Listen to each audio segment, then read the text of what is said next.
Oi, gente, tudo bom? Olha eu aqui de novo. Bom dia, boa tarde, boa noite para você. Depende da hora que você vai ver esse vídeo. Que Deus te abençoe, tá? E que seu final de semana ou sua semana seja uma semana maravilhosa, tá bom? Hoje nós vamos continuar falando sobre perdão, tá? É a parte 2 daquilo que a gente já vem falando. Então, nós falamos anteriormente que o perdão é poderoso e libertador. E a pessoa mais feliz é a que libera o perdão, né? Porque ela limpa seu corpo e sua alma daquele mal, tá certo?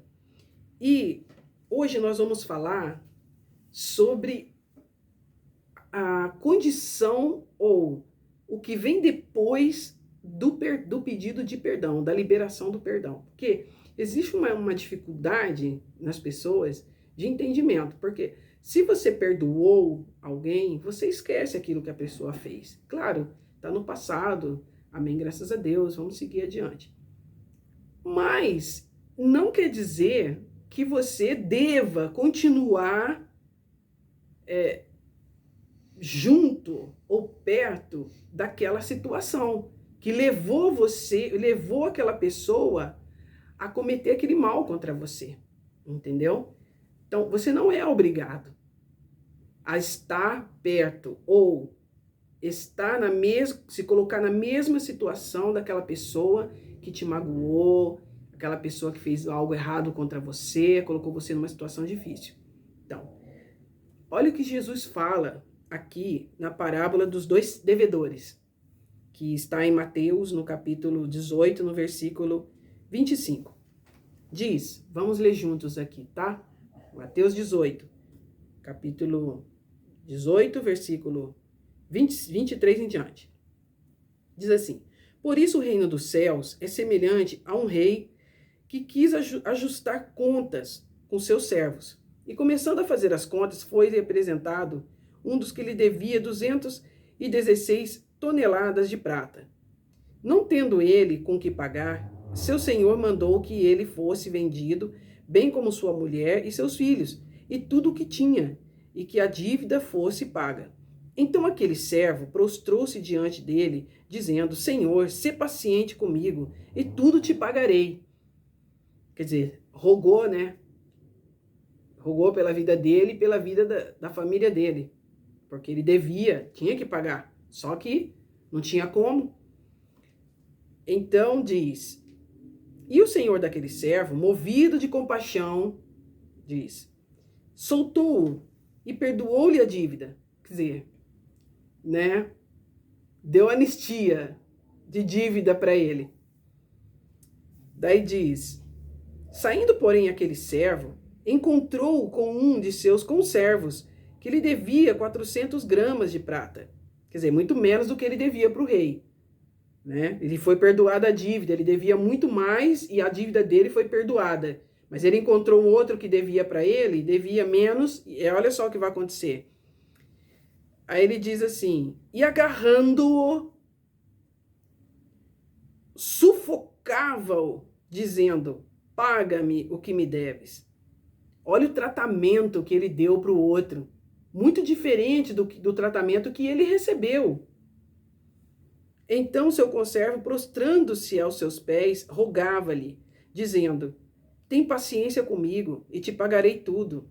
Ele, porém, não quis, antes foi encerrá-lo na prisão até que pagasse a dívida. Quer dizer, entenderam? Ele foi perdoado de uma dívida muito maior. O rei perdoou ele. O dono daquele servo perdoou ele de uma dívida muito maior que ele tinha. Mas ele, quando encontrou um outro que devia para ele, a primeira coisa que ele fez foi agarrar no pescoço da pessoa e instigar que a pessoa pagasse ele. E a pessoa não tendo, claro, não tinha para pagar, senão creio eu que já deveria ter pago, ele jogou ele na prisão. Mas foi esse o tratamento que ele recebeu? Ele recebeu esse tratamento? Ele foi perdoado, não foi? No primeiro momento? Então, agora vamos lá na segunda parte, ó. A partir do 31, tá? Vendo seus conservos e o ocorrido, entristeceram-se muito e foram relatar a seu senhor todo o que ocorrera. Quer dizer, os outros que viram ele batendo no homem e mandando o homem para a cadeia, foi correndo lá e contou pro senhor daquelas terras, que tinha perdoado a ele.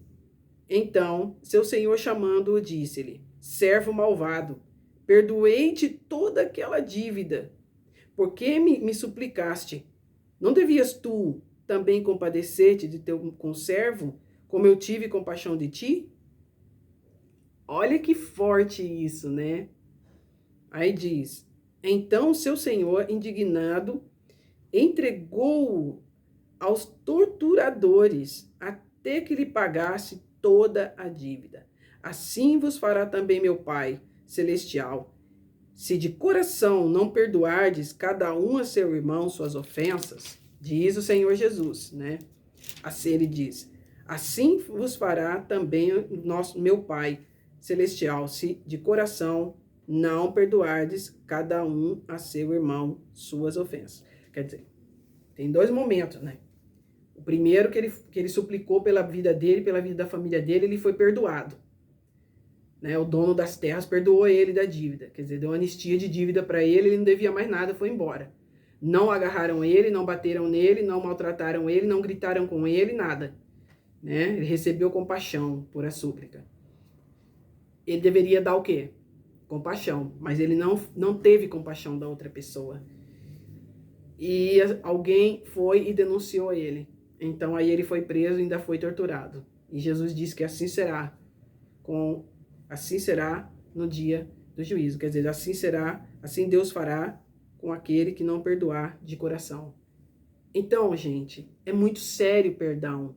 O perdão não é algo que a gente não possa ter em mente. Nós temos que ter em conta. Porque se você não perdoa, né? Porque todos os dias nós estamos em perigo de morte, diz a Bíblia. Todos os dias nós estamos em perigo de morte. Todos os dias Satanás corre na presença de Deus e pede a nossa vida, porque todos os dias nós pecamos, todos os momentos nós pecamos.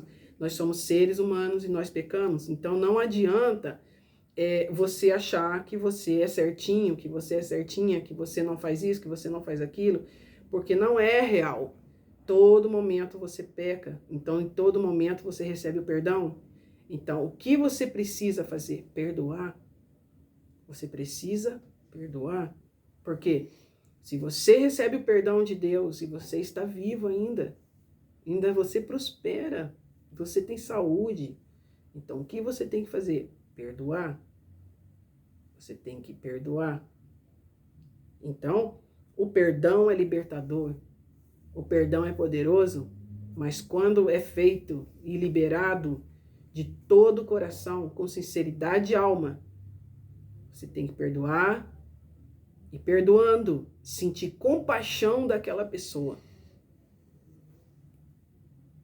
e deixar. Isso não quer dizer que você vai continuar junto com aquela pessoa ou compartilhando das mesmas ideias daquela pessoa. Isso não quer dizer. Mas se você não perdoa de todo o seu coração, o perdão não é válido. Né? Então, duas coisas separadas.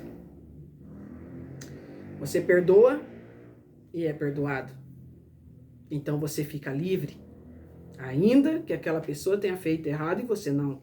E se você fez errado e pediu perdão e alguém não quis o teu perdão, não importa. A sua parte você já fez, então fica da parte da outra pessoa aceitar ou não aceitar. Mas diante do Altíssimo, você já está limpo, você já está lavado. Agora, uma coisa é você dar o perdão e pedir o perdão e você se limpar. Outra é você permanecer na mesma vida, do mesmo jeito, com a mesma pessoa, com as mesmas ideias. Isso não é digno. Se você recebeu o perdão, você está limpo. E limpo, você tem que permanecer. Então, afaste-se do que é mal. Afaste da pessoa que te faz mal. Te afaste daquele que um dia ou muitas vezes te levou para caminhos que não foram bons e sujaram seu coração. Você tem que se afastar. Você precisa se afastar. Porque você estando junto É um perigo de você voltar a contrair aquele mal dentro de você, aquela mágoa, tá bom? Deus te abençoe. Até a próxima.